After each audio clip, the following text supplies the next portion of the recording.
Jacob reveals his sons' destinies in Genesis 49. Jacob summoned his sons and said, "Gather around so that I can tell you what will happen to you in the coming days. Assemble yourselves and listen, sons of Jacob. Listen to Israel, your father.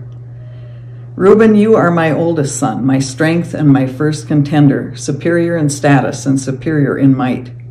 As wild as the waters, you won't endure. For you went up to your father's bed, you went up and violated my couch. Simeon and Levi are brothers, weapons of violence, their stock in trade. May I myself never enter their council. May my honor never be linked to their group.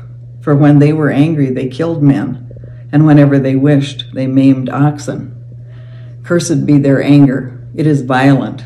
Their rage, it is relentless. I'll divide them up within Jacob and disperse them within Israel. Judah, you are the one your brothers will honor. Your hand will be on the neck of your enemies.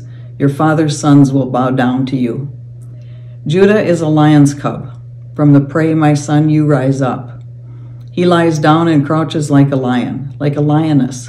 Who dares disturb him? The scepter won't depart from Judah, nor the ruler's staff from among his banners. Gifts will be brought to him, people will obey him. He ties his male donkey to the vine, the colt of his female donkey to the vine's branches. He washes his clothes in wine and his garments in the blood of grapes. His eyes are darker than wine and his teeth whiter than milk. Zebulun will live at the seashore.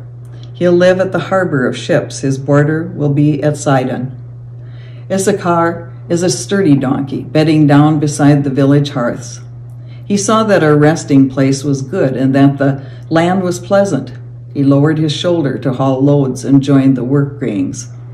Dan will settle disputes for his people as one of Israel's tribes. Dan will be a snake on the road, a serpent on the path, biting a horse's heels so its rider falls backwards. I long for your victory, Lord.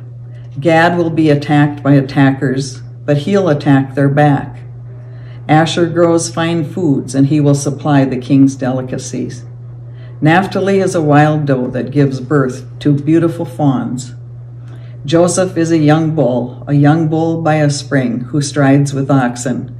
They attacked him fiercely and fired arrows. The archers attacked him furiously. But his bow stayed strong, and his forearms were nimble. By the hands of the strong one of Jacob, by the name of the shepherd, the rock of Israel, by God your Father who supports you, by the Almighty who blesses you, with blessings from the skies above and blessings from the deep below, blessings from breasts and womb. The blessings of your Father exceed the blessings of the eternal mountains, the wealth of the everlasting hills. May they all rest on Joseph's head, on the forehead of the one set apart from his brothers. Benjamin is a wolf who hunts. In the morning he devours the prey. In the evening he divides the plunder. These are the 12 tribes of Israel, and this is what their father said to them.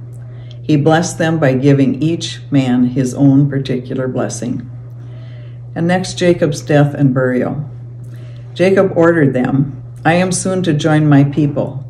Bury me with my ancestors in the cave that's in the field of Ephron the Hittite, in the cave that's in the field of Machpelah, near Mamre in the land of Canaan, that Abraham bought from Ephron the Hittite and the burial property. That is where Abraham and his wife Sarah are buried, and where Isaac and his wife Rebekah are buried, and where I buried Leah. It is the field and the cave in it that belonged to the Hittites. After he finished giving orders to his sons, he put his feet up on the bed, took his last breath, and joined his people.